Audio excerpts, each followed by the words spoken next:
Let's go. You recorded. Okay. Today, I'm going to be sharing our top 10 training tips when it comes to young horses.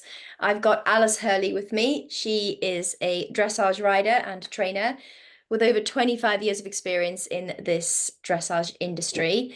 Obviously, this is not the first time we've met Alice, and if you want to go back and listen to the previous podcast with Alice, we go into her experience and her life with dressage horses. It's a really cool episode, so go back and listen to that one. So welcome, Alice. Hello, how's it going? Yeah. How's it going? I love the fact that I'm on like coffee in the morning in the UK and you're evening and some wine. Cheers. Cheers. So we're going to be talking about, this is going to be like a part one of maybe 3 or 4 episodes together when it comes to training horses, and we've thought about doing some young horses because a lot of us think, right, most horses we buy over the age of 10 are either lame, have a history of problems. So we think, let's just start from fresh. Let's buy a foal or let's buy a yearling and let's crack on. This, though, if you're not experienced, and even if you are, I'm sure you know that this does come with challenges. So we're going to share our top 10 training tips as a chiropractor and as a trainer and rider. So Alice, do you want to kick off with the first one? Yeah, well, hold on, let me drag my little notes up. So I think an important thing to remember is that one size doesn't fit all in terms of like horses. I see a lot of I would say more Western, erring on the side of Western traditions with breaking horses in and horse training in the area that I am in central Queensland, Australia. And they will typically deal with um, quarter horses, stock horses, horses that can tolerate a lot of, for want of a better word, bullying. You know, like, Pressure came to mind. yeah, pressure. Yeah, it's a very quick, depending on the trainer, of course, but some are better than others. Um, but typically, they expect a horse to be broken in very quickly, but potentially not without the as potentially without the kind of groundwork or understanding that you would expect.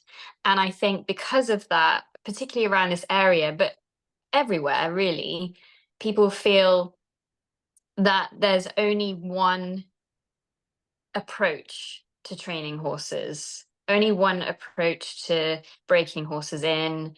And if that horse cannot be trained in that style, it is a bad horse, which I think is so incorrect. And the more the like all the time working with horses, you learn all the time, and it's a very humbling um lifestyle because you do things that I thought worked or I 100% believed in concrete 5 years ago. I would be much more open-minded to thinking of different approaches and trying to understand the behavior of the horse. And they're all individuals, just like we are.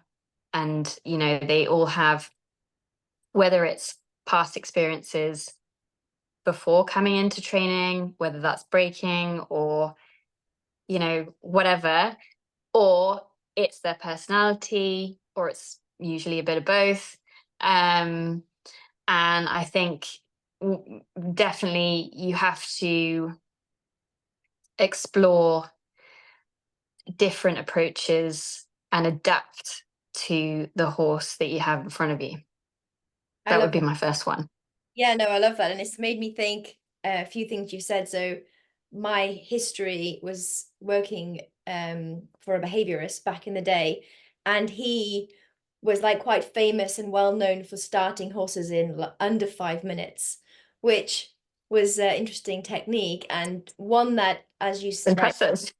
yeah, one that actually did work. If you want to just really, really make it simple and think, okay, Like the bare bones. Yeah. yeah, from a field that's untouched to then having a rider on 5 minutes later, it's definitely possible. And I remember going to Northern Ireland and I'm pretty sure we did over like 200 horses in 4 days with 4 riders. It was crazy, but it was also a very much of a learning curve of like, this doesn't work for all horses. And some of the colts were actually a lot more easy to adapt to it. They were kind of like, we don't care. And not Mm.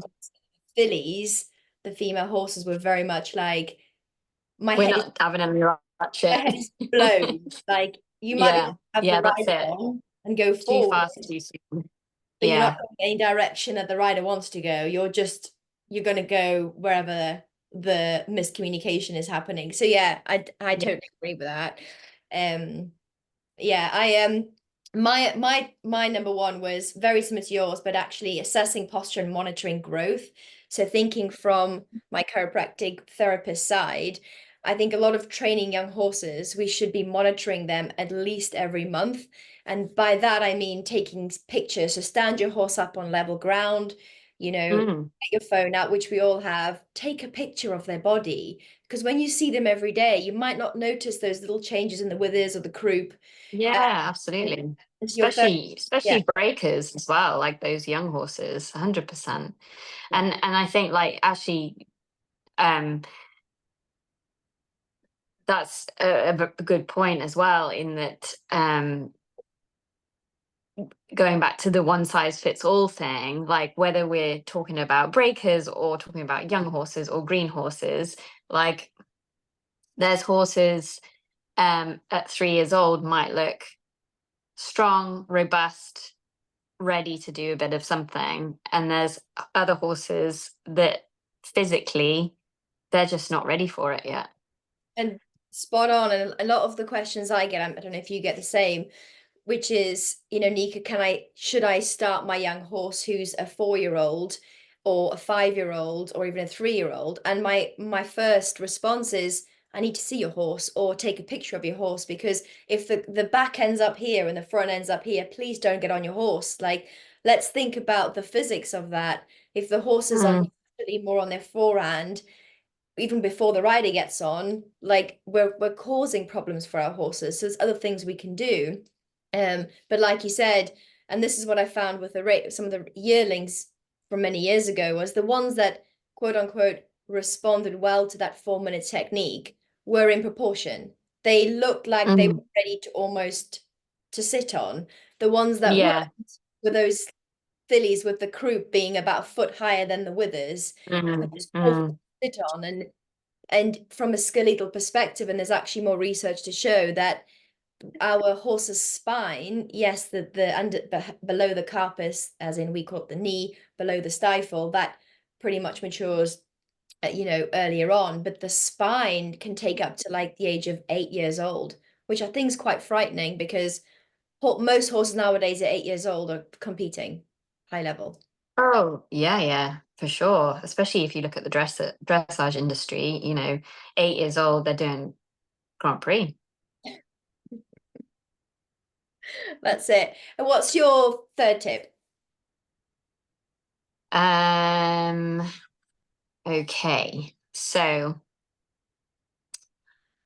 this is my second, I think. Sorry, Yeah, yeah. or third overall, yes. So a big one for me when I'm thinking of my clients, but also myself to some degree, because I've had a bit of a fluctuating journey with my own horse.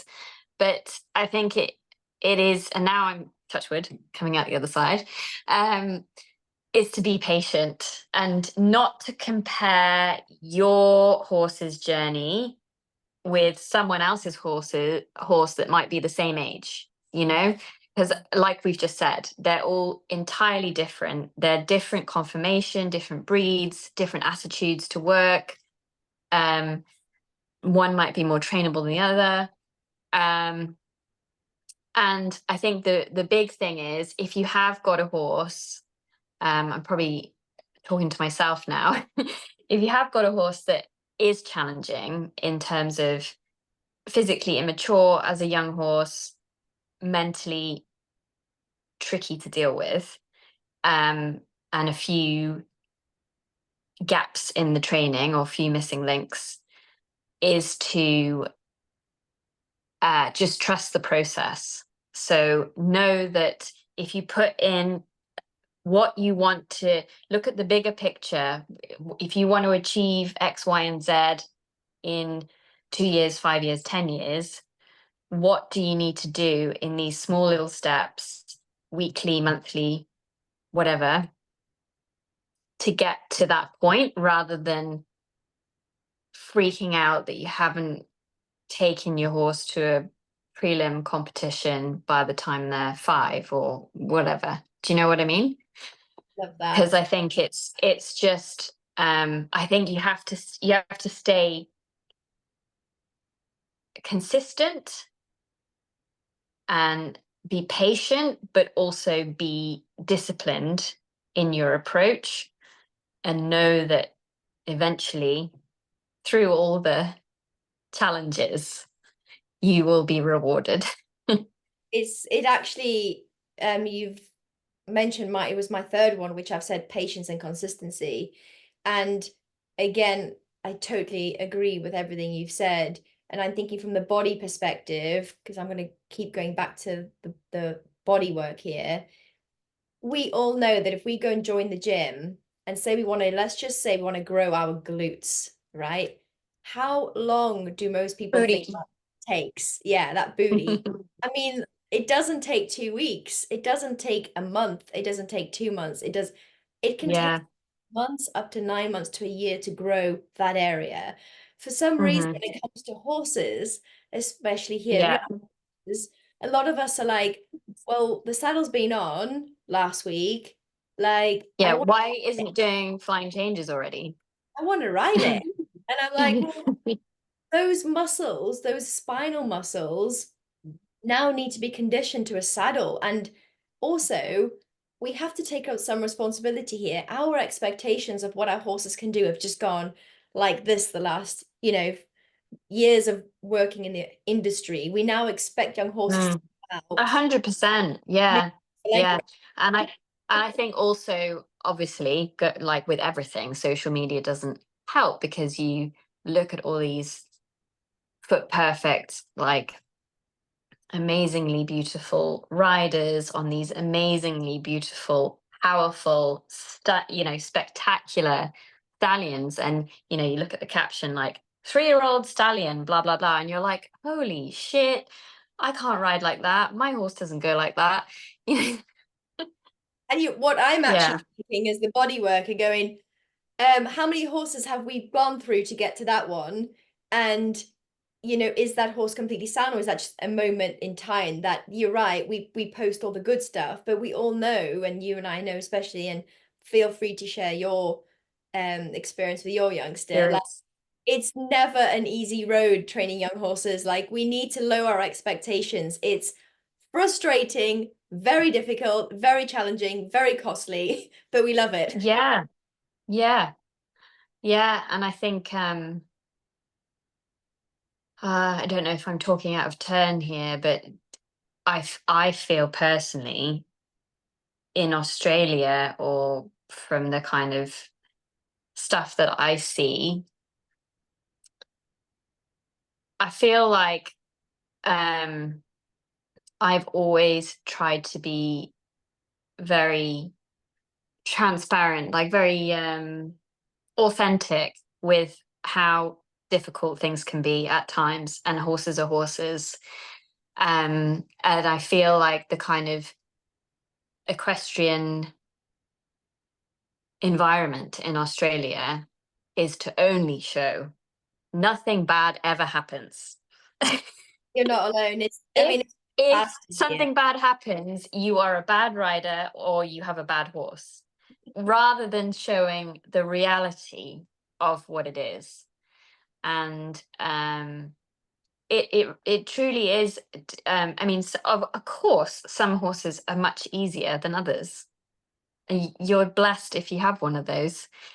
But if you don't, or if you're like me and you have to train lots of different types of horses day in, day out, you realize that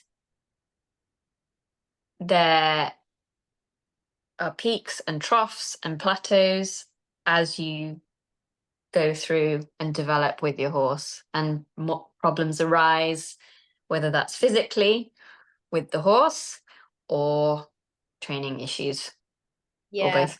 definitely. And it kind of moves on to the one that I was going to say, because that was my number 3, was the patience and consistency. But actually, my second tip was groundwork. Always, always start with groundwork. For those of you that don't know, like, follow me on Instagram, TikTok, whatever. Like, I have a course called Heal Your Horse, which is all about groundwork for horses, no matter what age, no matter what training level. Because for me, I remember when Alice and I first met back in the day with Lusitanos doing dressage, like the biggest thing that helped me train a previous highly strung bolter was the groundwork, was coming back to basics, building a rapport with him. And that's Mm, often overlooked with groundwork. Is a lot of people will say to me, I don't want to lunge my horse, I hate it, it's boring. My answer is, don't lunge. mm, If you find it boring, please don't lunge your horse, because they will find it boring. Like, groundwork can be and covers so many aspects, and a lot of the time we tend to do groundwork when there's a problem. Oh, my horse mm. is told it something, it needs groundwork. And I'm like, no, no, it's almost a mentality of groundwork is the fundamental part of training. It should be Yeah, with. 100%. Yeah. And people, I think, some people in the past who have sent horses to me kind of panic a bit when they message me and say, "Oh, how's so and so going?" And I'll say, a week later, I haven't ridden him yet. I'm still working him on the ground. And because, like, I do tend to say, with most horses coming in, I'll do at least the first 2 days on the ground. And then some horses obviously need more than others.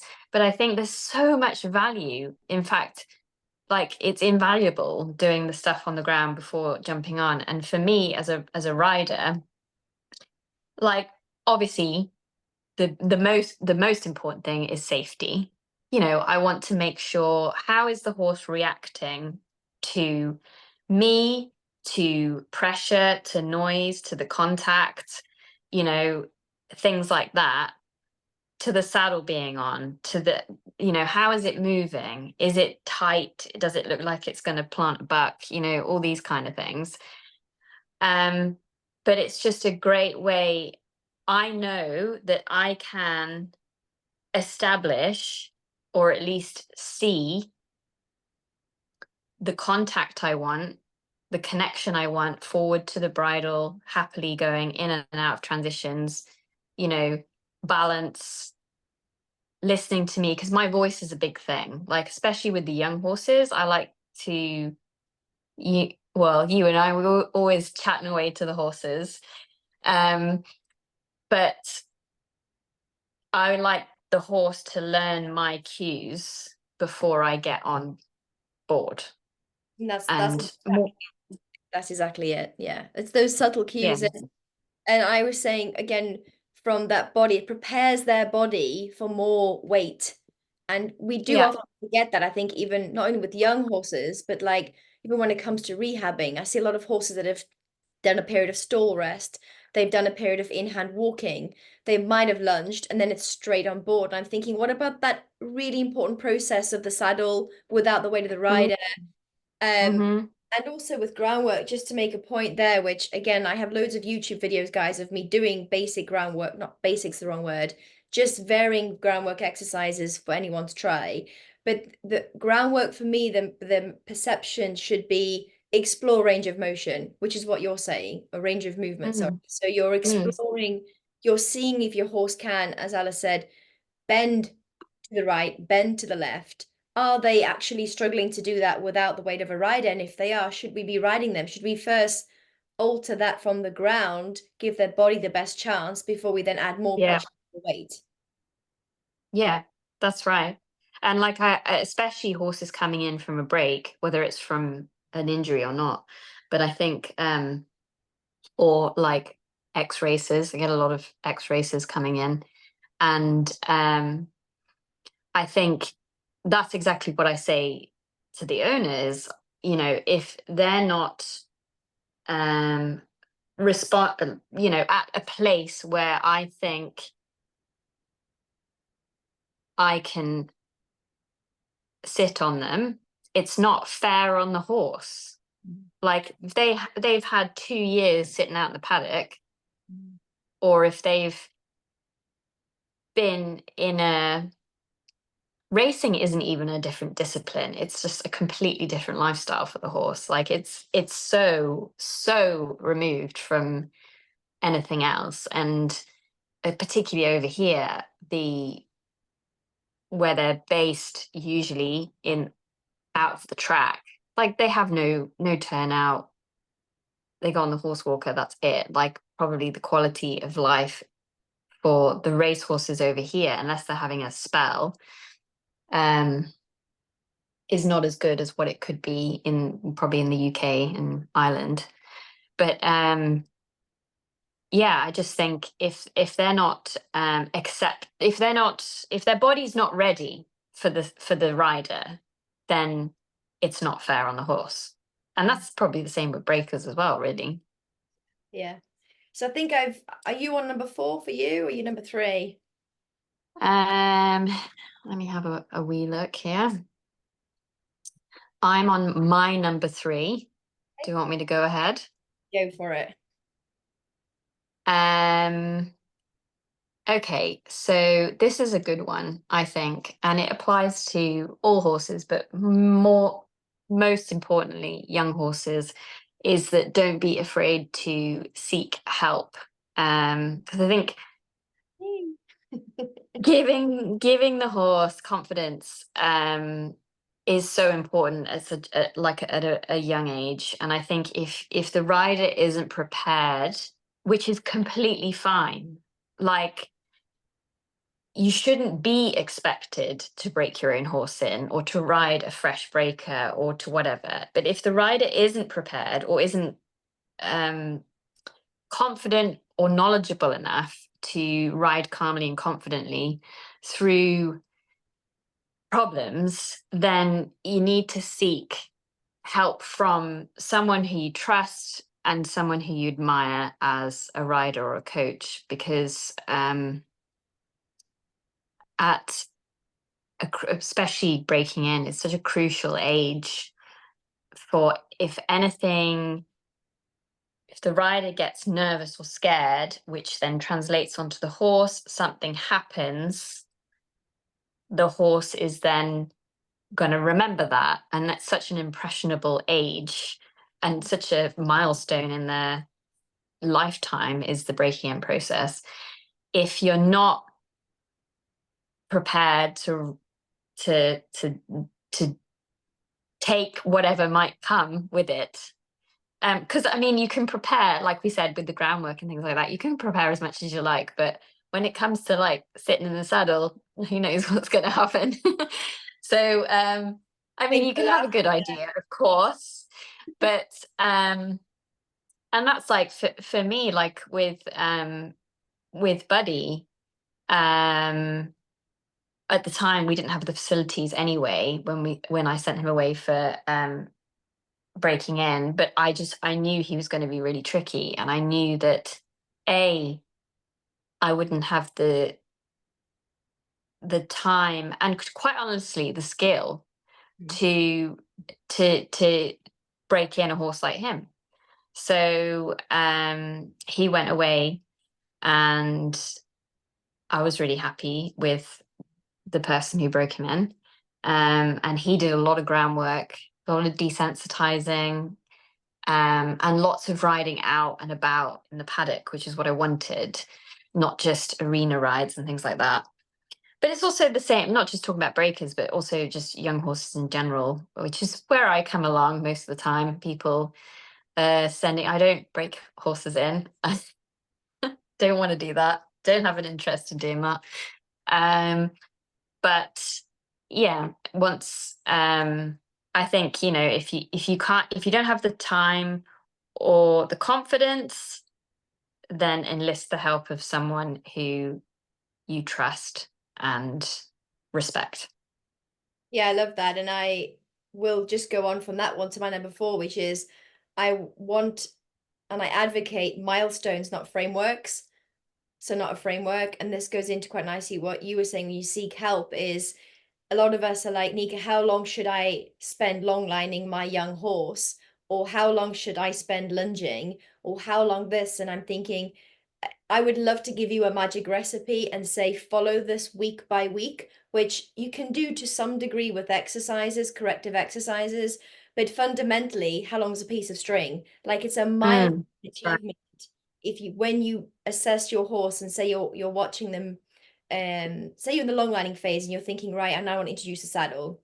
How do you know that? You're going to know that stage when you see your horse is completely relaxed, when you see they are happy with no matter what pressure or question you're asking them, and they're not showing you adverse behaviors or saying, I don't want to do that. And that's why that tip number four is just work on your milestones and not your frameworks. And if you've been working Mm, on something for a while or you see change in your horse that you don't understand, yes, I totally agree with Alice, is follow the advice of seek help, because with them being first time learners, you would rather an experience be easy through mm, effective, experienced horsemanship than experience which is almost like the blind leading the blind. And because they are first time learners, if we when we do something wrong, which we all do, we're human, it mhm. can result in a very long-term effect. And how many horses do we know where actually their ridden problems, whether it's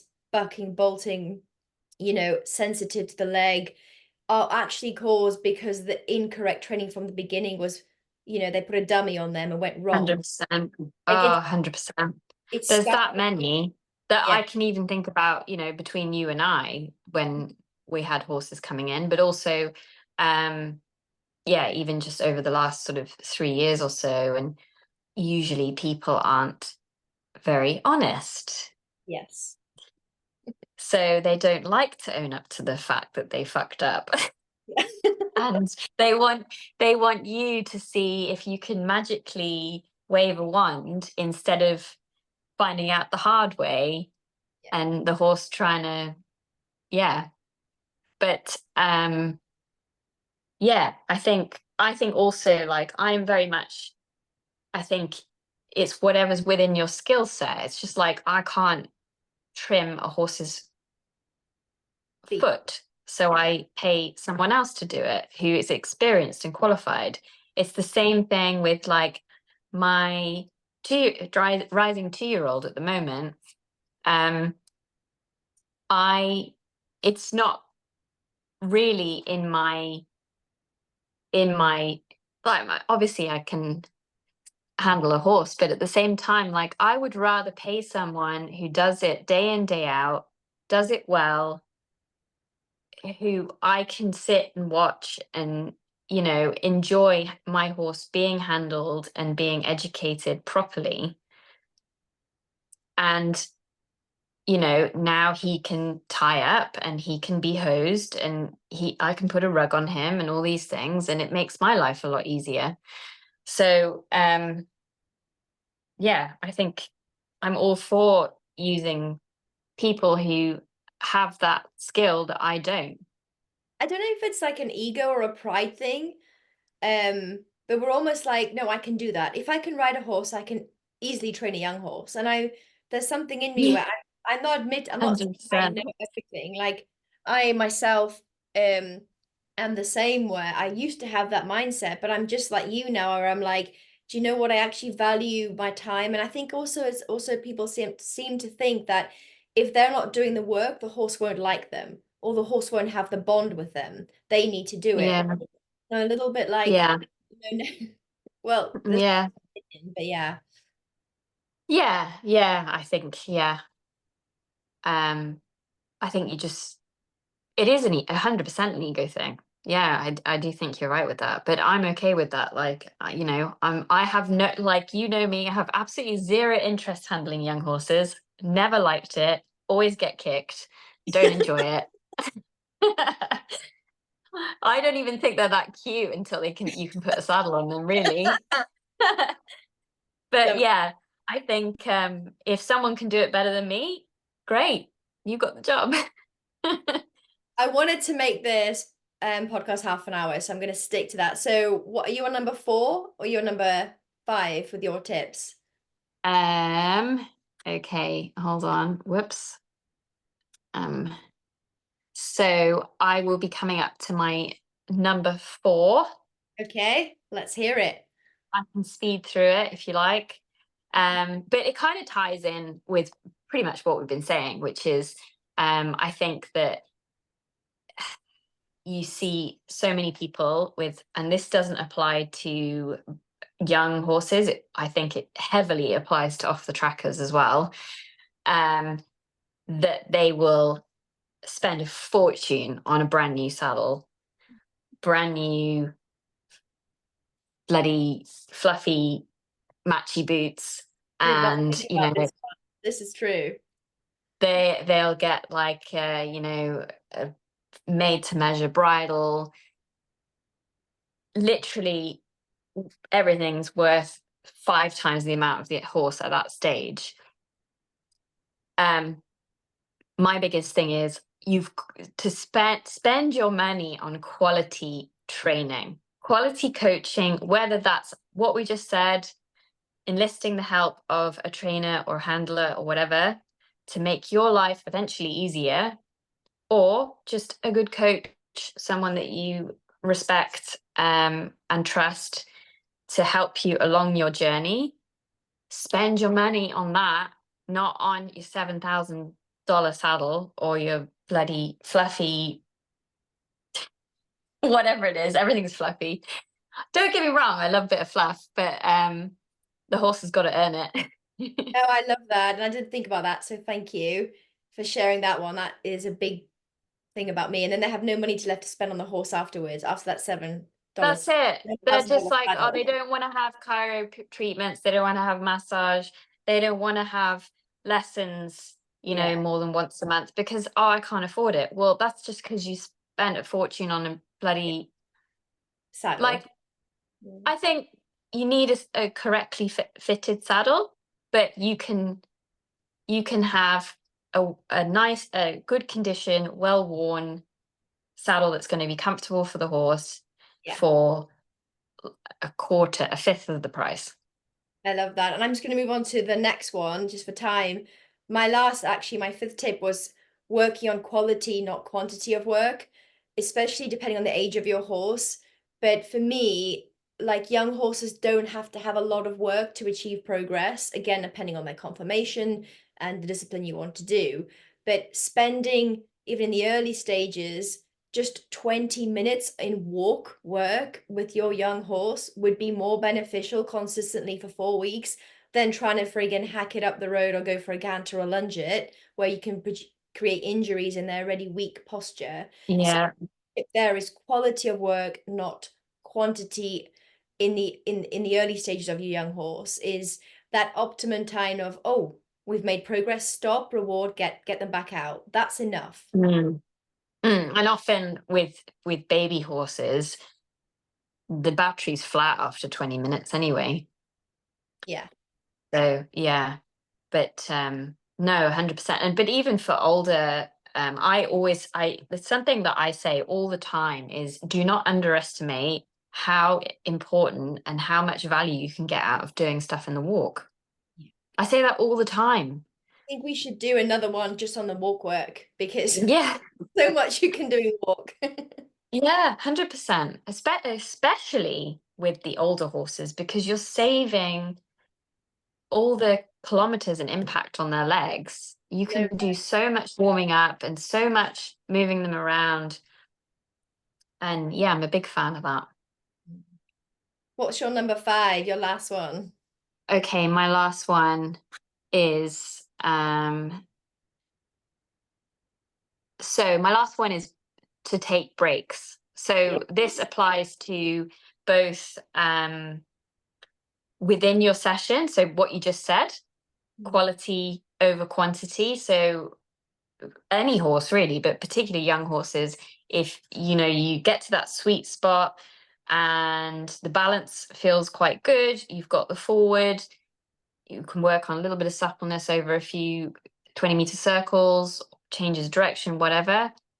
Reward, let the horse have a stretch, have a breather, have a relax, process everything. Like, make sure that your session is filled with lots of little walk breaks. And that's the same for any horse. But also,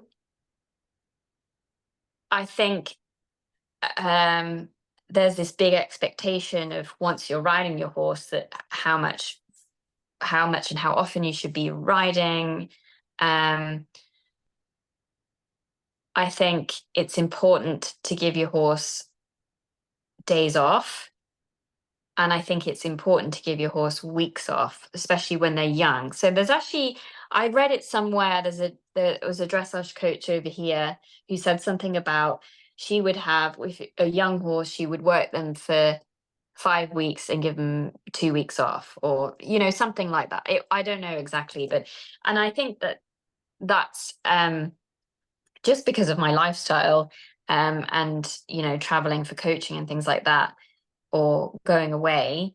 That's always been the case with the horses anyway. But I think it's so important to give your horse that little bit of R&R and just be a horse, and stop fluffing around with it and leave it alone for a bit. No, totally. And I just want to finish off that point of, like, again, from their body, from their muscle perspective, the body needs time to recover to then go again. If we constantly push them past that point of failure, which is hard for a young horse in the beginning, we're asking a lot from them, that's when we can cause injury, because we're pushing them Yeah. beyond their point of optimal, which can cause injury. So there's time and everything for, like, progressive overload, which again we can talk about in another episode, but it's very much, I think, it ties up nicely to what we're saying about the monitoring, the uniqueness, and everything ties in together. So Alice, where can people find you if they want to ask you any questions, or get you out to come and do some teaching? Well, I'm not much of a social media person, but I've got Instagram and Facebook is both Alice Hurley Dressage. Lovely. And for those of you that haven't subscribed yet, please hit the subscribe button, or give Alice a follow as well on her social media. And if you have any questions about this episode, comment below. I'm also offering a free guide on training young horses, so just comment below and I'll send that across. And Alice, thank you so much for joining us. We'll see you next Thank you. It's a good little chat.